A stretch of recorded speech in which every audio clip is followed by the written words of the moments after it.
Hello everyone, good evening all of you. आप सब कैसे हैं? आई होप आप सब अच्छे होंगे। Welcome to once again this channel. In today video lecture I will discuss with you main strategy, जो कि आपकी judicial exam, Rajasthan judicial exam की क्या होनी चाहिए, वो हम इस वीडियो में डिस्कस करेंगे। देखिए फ्रेंड्स, हमने अभी प्रीवियस वीडियो के अंदर जो राजस्थान जुडिशियल सर्विस की कट ऑफ होने वाली है, क्या एक्सपेक्टेड कट ऑफ होने वाली है, उसके बारे में हमने डिस्कस करा था। आई होप आपने वो वीडियो देखी होगी। तो देखिए, अगर आप 63 से लेकर 70 की रेंज में फॉल कर रहे हैं तो आपको ये स्ट्रैटेजी अपनानी चाहिए जो मैं आपके साथ डिस्कस कर रही हूँ। अदरवाइज़ तो आप अपनी स्ट्रैटेजी भी अपना सकते हैं जो भी आपको सूटेबल लगती है, बट मैं आपको बताऊंगी। देखिए, यहाँ पर हम बात कर रहे थे मेंस की स्ट्रैटेजी की। मैं आपको बता रही हूँ, अगर आप 63 से लेकर 70 की रेंज में, ठीक है फ्रेंड्स, जो इस रेंज के बच्चे हैं ना, वही डायलेमा में है। अदरवाइज तो 70+ स्टूडेंट तो ऑलरेडी अपनी प्रिपरेशन कर चुके हैं, उन्होंने अपना एक सब्जेक्ट में निपटा दिया होगा, तो उनकी मैं बात नहीं कर रही हूँ। वो तो अपनी जैसी स्ट्रैटेजी बना रहे हैं वो बना रहे हैं। मैं बात करूँ 63 से 70 की रेंज के स्टूडेंट्स की, ठीक है, जिन्हें डायलेमा है कि वो उनका सिलेक्शन होगा, कट ऑफ में उनका नाम आएगा या नहीं आएगा। बी आ पॉजिटिव अप्रोच लेकर अगर आप चलेंगे तो आपका नाम आएगा, ठीक है जी। आपको पॉजिटिव अप्रोच लेके ही चलना है। मैंने प्रीवियस वीडियो के अंदर भी यही बताया था आपको। तो आपने क्या करना है, अभी आपको एसे राइटिंग प्लस आपको जजमेंट राइटिंग पे फ्रेंड्स ध्यान देना है।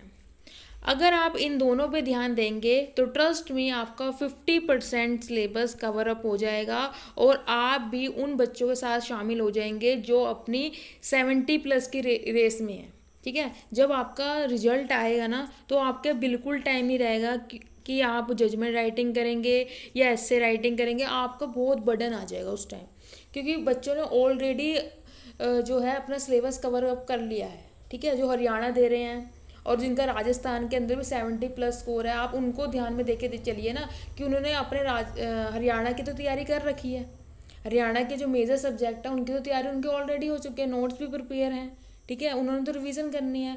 और आप यहाँ पर जो आप इसके अंदर दुख के अंदर बैठे हैं कि भाई मेरा होगा या नहीं होगा, आप तो उसमें कुछ भी नहीं कर पा रहे हैं।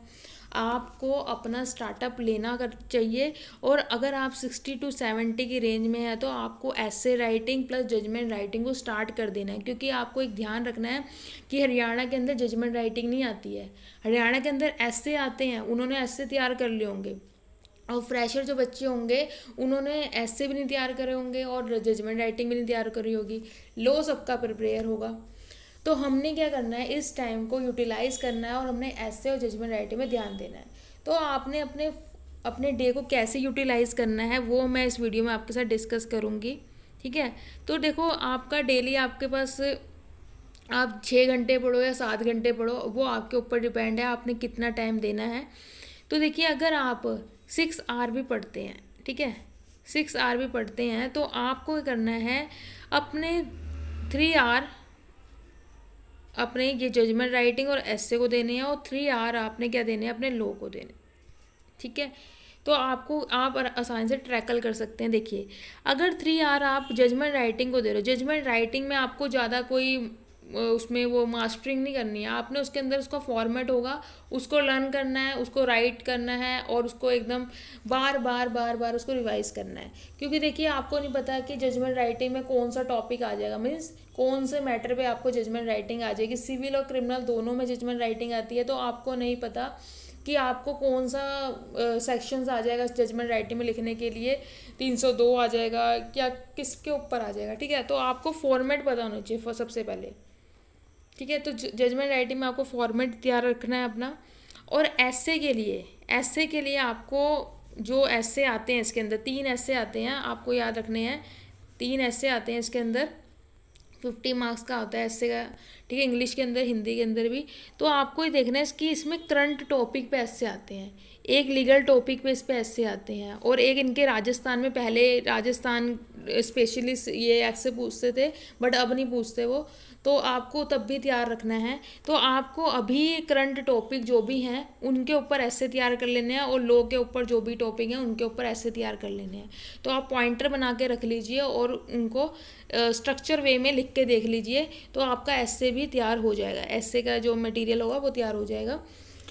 तो इस तरीके से आपको 3 घंटे, और फिर उसके बाद 3 घंटे आपने क्या करने हैं, आपने लो को तैयार करना है। अब लो को तो आप निगलेक्ट कर नहीं सकते हो, तो लो को तैयार करने के लिए आप पहले माइनर को देख लीजिए, ठीक है। माइनर सब्जेक्ट को तैयार कर लीजिए, जिससे कि आपका एक कॉन्फिडेंस बूस्ट होगा कि आपने एक माइनर सब्जेक्ट तो कंप्लीट कर लिया है। उनको आप लर्न कीजिए बेयर एक्ट, सिर्फ बेयर एक्ट से कीजिए। उनके लिए आपको कोई इसमें स्पेसिफिक गाइड या कोई आपको बुक्स लेने की ज़रूरत नहीं है। आप बेयर एक्ट से देखिए और उसको आप टाइम बाउंड मैनर के अंदर लिख के देख लीजिए कि हाँ भाई मेरे को 5 मिनट में लिखना है, 6 मिनट में लिखना है। क्योंकि वहाँ पर क्या आते हैं कि 3 नंबर के भी सवाल आते हैं, 4 नंबर के सवाल भी आते हैं, तो आपको देख लेना है। सबसे पहले आपको प्रीवियस ईयर एनालाइज करना है, ठीक है। माइनर पढ़ रहे हो तो माइनर के लिए भी आपको देखना है कि माइनर में से ये कितने सवाल पूछते हैं। क्योंकि देखिए आपकी जो थे माइनर में ज़्यादा सवाल नहीं आए थे, बहुत कम पूछे थे उन्होंने माइनर से ना। तो आपको ये देखना, पर हमें तो नहीं पता वो कैसे दे देंगे। तो आपको माइनर जब पढ़ रहे हो तो आप सबसे पहले अपने प्रीवियस ईयर पेपर को एनालाइज कीजिए और देखिए कि इसके अंदर से कौन से में से 3 नंबर का पूछ रहे हैं, 5 नंबर का पूछ रहे हैं, 6 नंबर का पूछ रहे हैं। उस अकॉर्डिंग अपना टाइम बाउंड मैनर में आप लिख के देख लीजिए। इस तरीके से 3 घंटे को आप यूटिलाइज करेंगे माइनर सब्जेक्ट के लिए। अगर आपका मेजर वीक है तो आप मेजर को उठा लीजिए, ठीक है ना।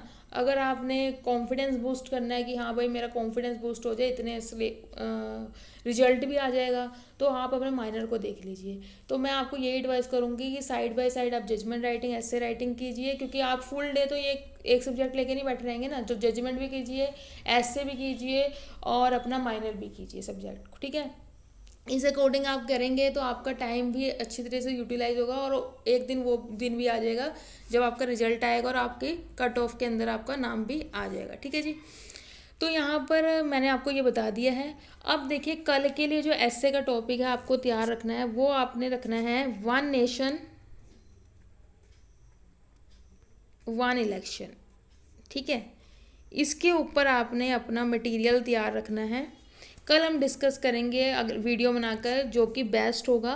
तो आपने टेलीग्राम चैनल के ऊपर, जो भी हमारा चैनल है उसके ऊपर आप अपने जो लिख कर जो भी आप लिखेंगे राइटअप, वो आपने सेंड कर देने हैं, जो भी बेस्ट होगा। और फिर हम डिस्कस करेंगे एक जो भी अच्छा सा होगा ना ऐसे, उसको हम इस वीडियो में डिस्कस कर लेंगे कि आपको किस तरीके से अपना जो है ऐसे लिखना है। जब आपका आएगा वो ऐसे तो आपको वैसे लिख देना, आप थोड़ा चेंज करके, ठीक है।